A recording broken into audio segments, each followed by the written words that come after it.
प्रधानमंत्री नरेंद्र मोदी ने तीनों कृषि बिल वापस लेने की घोषणा कर दी है। उन्होंने कहा वो किसानों के हित में कृषि कानून लेकर आए थे, लेकिन कुछ किसानों को वो अपनी बात नहीं समझा पाए। इन बिलों के विरोध में लाखों किसान देश भर में प्रदर्शन कर रहे थे और विपक्ष ने भी इसका साथ दिया। खबर भारतवर्ष की टीम ने पक्ष विपक्ष किसान नेताओं की और आम जनता की प्रतिक्रिया ली। इसके साथ साथ उन पत्रकारों से भी जाना जो इस मुद्दे को करीब से देख रहे थे कि क्या ये राजनीतिक स्टंट है या चुनावी स्टंट है या किसानों की सचमुच में जीत हुई है।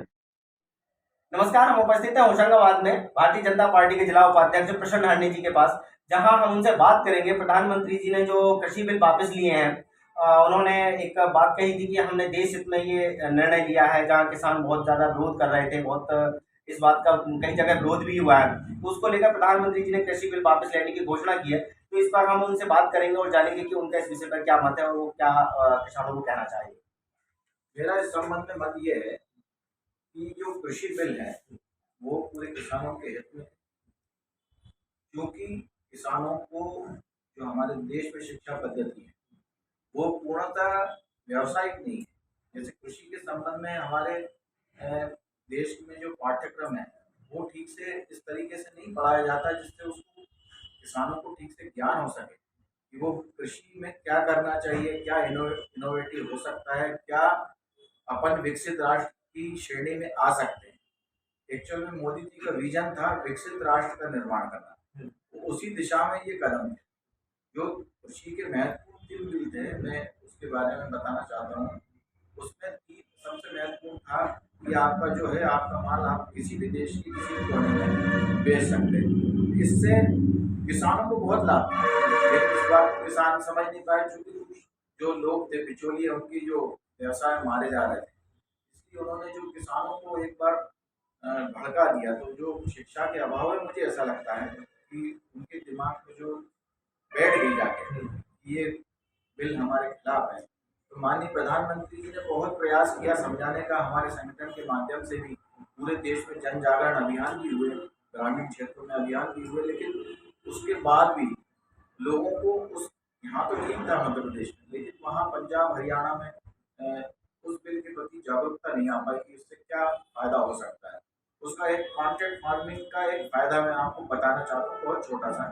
कॉन्ट्रैक्ट फार्मिंग में सबसे बड़ा फायदा ये था कि हमारे कोई भी फसल का उत्पादन जब होता है, यदि बहुत मात्रा में हो जाता है तो उसको बेचने के लाले पड़ जाते हैं, तो उसको मार्केट नहीं मिलता है।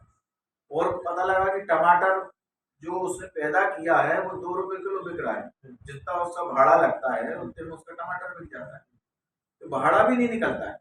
तो कॉन्ट्रैक्ट फार्मिंग जो माननीय मोदी जी का जो योजना थी, उसमें कम से कम निश्चित था कि आपका उत्पादन कितना भी हो, वो कॉन्ट्रैक्ट में, जैसे मेरा आपसे कॉन्ट्रैक्ट हुआ खरीदने का, तो मैं मेरा बिकना ही है, मेरा उत्पादन कितना भी हो। ये विजन था, एक समृद्ध भारत का विजन था, लेकिन उसको समझने के लिए मुझे व्यक्तिगत तौर पे ऐसा लगता है कि बहुत अच्छे से कृषि नीति को समझना, कृषि के प्रति लोगों को जागरूक करना, एजुकेशन के प्रति जागरूक करना बहुत आवश्यक है। ये बात बिल्कुल ठीक नहीं है। माननीय मोदी जी का ये फैसला, क्योंकि हमारी पार्टी प्रजातंत्र पर बहुत भरोसा करती है और प्रजातांत्रिक दृष्टि से यदि देखें, काफी सारे लोग जब जन आंदोलन काफी 1 साल से ऊपर हो गया है, तो उसको देखते हुए ये निर्णय लिया गया है। प्रजातांत्रिक हमारे देश में हम लोग फॉलो करते हैं, हमारी भारतीय जनता पार्टी का मूल सिद्धांत है प्रजातांत्रिक। तो उस दृष्टि को देखते हुए जो जन आंदोलन, जन आक्रोश, जो भी जन भावना है उनके अंदर जो बैठी हुई आक्रोश को देखते हुए आंदोलन को वापस लेने का निर्णय, न कि चुनाव को। कुछ मामले जो शहीद हो गए उनका तो खैर उनको श्रद्धांजलि है, लेकिन उस मामले में तो सरकार जो भी निर्णय ले, लेकिन एमएसपी के मामले में सरकार पूर्णतः स्पष्ट है। जो हमारी सरकार ने वादा किया था सत्ता में आने के पहले, स्वामीनाथन कमेटी की रिपोर्ट को लागू किया, और एमएसपी हमारे सरकार में बहुत अच्छा है। माननीय मोदी जी ने जो स्वामीनाथन कमेटी की रिपोर्ट को लागू करते हुए और जो लागत मूल्य का 50% प्रॉफिट जोड़ करके जो कमेटी का जो रिकमेंडेशन था उसको पूर्णतः लागू किया है, और एमएसपी पे खरीदी हो भी रही है, गेहूं की खरीदी हो रही है, मूंग की खरीदी हो रही है। किसानों को समृद्ध बनाने की दिशा में प्रयास चल रहे हैं। अन्नदाताओं के खिलाफ जो संसद के अंदर जो देश के प्रधानमंत्री ने काला कानून पास किया था, उससे इस देश के अन्नदाता ही नहीं, हजारों उनके परिवारजन सभी लोग पड़े। और इस देश के प्रधानमंत्री ने लगभग 1 साल तक अपनी गलती सुधार कर वहाँ देर करी। अगर प्रधानमंत्री जी को किसानों की सही आवाज़ अगर माह 2 माह में पूर्ण कर देते हैं तो आज लगभग 700 किसानों को अपनी जाने न दें। आज वर्तमान में जो देश की स्थिति है, लगभग 5,000 लोगों पर अपराध कायम किए गए।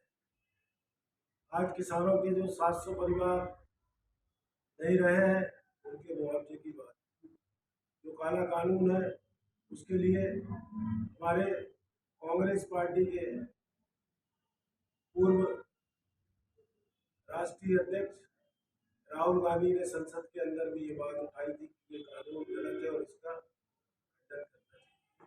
आज पूरा विरोध, पूरे देश के जितनी भी पार्टी हैं, सभी लोगों ने राहुल गांधी की आवाज़ उठाई। इस तरह एमएसपी, आज भी किसान एमएसपी के लिए परेशान है।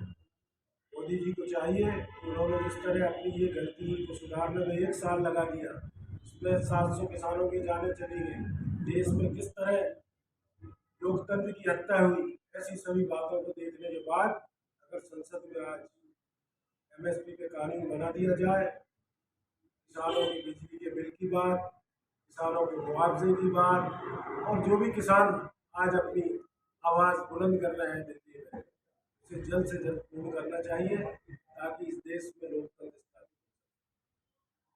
हो। सीधी ये चुनाव की रणनीति है।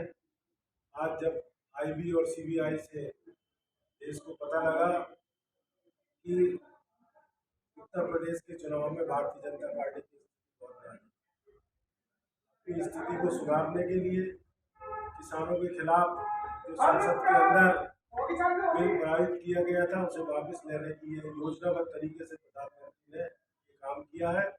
और जो अपनी भूल को सुधारने के लिए उन्होंने 1 साल लगाया, इससे पूरा किसान नहीं पूरा देश जागृत हुआ।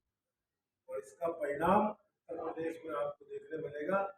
भारतीय जनता पार्टी को कहीं ना कहीं इसका जो काम हुआ है देश के अंदर किसानों के साथ, इसका नुकसान तो सहना ही पड़ेगा। तो किसानों की जीत एक तरह मानना चाहिए, क्योंकि 1 साल तक किसान जिन मुद्दों को लेकर खड़ा था, आज किसान इस बात के लिए तो मजबूत हुआ कि उनकी एकता ने इस देश के प्रधानमंत्री को छुपाने का प्रयास किया। लेकिन जब तक संसद के अंदर ये कानून नहीं बनता है, तब तक वह अंशकालिक जीत मानी जाएगी, पूर्ण जीत नहीं मानी जाएगी।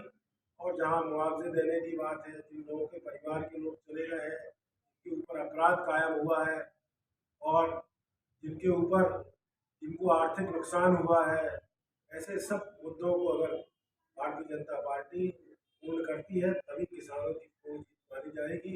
अभी तो ये लोकतंत्र की जीत है, क्योंकि लोकतंत्र में 1 साल तक संघर्ष करने वाले किसान अन्नदाताओं ने इस देश की सरकार को ये बता दिया कि किसानों से ही देश है, किसानों से ही सरकार है और अन्नदाता ही इस देश के निर्माता है। तो हम आपसे पूछना चाहेंगे कि कृषि कानून बिल जो वापस हुए हैं उसको लेकर आपका क्या मत है? कृषि कानून जो बिल वापस हुए हैं उन मैं सबसे पहले तो बधाई दूंगा उन आंदोलनकारियों को जो जिनकी मेहनत ने इन तीनों कानूनों को वापस करवाया। खासतौर से कृषि कानून ने सरकार की जो छवि थी वो किसान विरोधी बना दी थी, और ये कहीं ना कहीं हर सरकार की अपनी LIB होती है, अपना खुफिया तंत्र होता है। सूचनाएं पहुंची होंगी सरकार के पास, तो सरकार ने निर्णय लिया कि वो घोषणा की है अभी, हालांकि प्रधानमंत्री ने, कि वो कृषि कानूनों को वापस ले रहे हैं। और जब तक ये कृषि कानून वापस संसद में नहीं हो जाते सही मायनों में, तो वो वापस नहीं होंगे, तो प्रभावी ही रहेंगे। लेकिन चूंकि प्रधानमंत्री जैसे बड़े व्यक्तित्व ने घोषणा की है, तो वो प्रशासनिक व्यवस्था भी अब उन कानूनों को अमल में नहीं लाएगी, मुझे ऐसी उम्मीद है। जैसे कि एक दूसरी बात निकल के आई थी कि मैंने कहा था कि लखीमपुर खीरी जैसी एक घटना हुई जहाँ किसानों को रौंद दिया गया, क्या उसका डैमेज कंट्रोल भी हो सकता है या किसानों की मेहनत का फल है?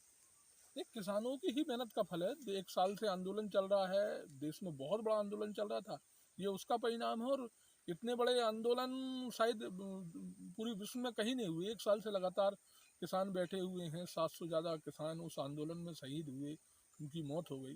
ये बहुत बड़ा आंदोलन है और विश्व स्तर पे भी कहीं ना कहीं सरकार को जवाब देने पड़े हैं, छवि को नुकसान तो पहुंचा है। ये बहुत बड़ा आंदोलन था, किसानों की मेहनत का ही परिणाम है कि जो आज सरकार को कानून वापस लेने पा रहे हैं। मने स्थिति बन जाती है मतदाता की, और किसान आर्थिक रूप से देश का भले ही मजबूत नहीं हो, लेकिन इस आंदोलन ने तो ये साबित किया है कि वो मानसिक रूप से बहुत ज़्यादा मजबूत है। बहुत बड़ा आंदोलन, इतना मतलब मजबूती से किसान लड़ा। ये हालांकि दूसरा रूप हमारे लोकतंत्र का ही है। ये लोकतंत्र की सुंदरता है, लोकतंत्र की ताकत है, लोकतंत्र की खूबसूरती है कि विरोध हुआ और विरोध को सरकार ने समझा और कानून को वापस लिया। के मामले में मैं भी किसान हूँ और खेत में ही खड़े हैं अपन, तो मैं समझता हूँ कि किसानों के मामले में सरकारों को राजनीति करने से बचना चाहिए। और यदि कोई कानून बनाना है सरकार को, तो वो न्यूनतम समर्थन मूल्य तय करे फसलों का, क्योंकि सबसे ज़्यादा शोषण जो होता है वो फसलों के रेटों पे होता है, दरों पे होता है। औने पौने दामों में कितनी मतलब बहुत कम कीमत में किसान से फसल खरीद ली जाती है। जो किसानों की जो आवश्यकताएं पड़ती हैं, तो किसान बहुत कम रेट में भी फसल बेच देता है।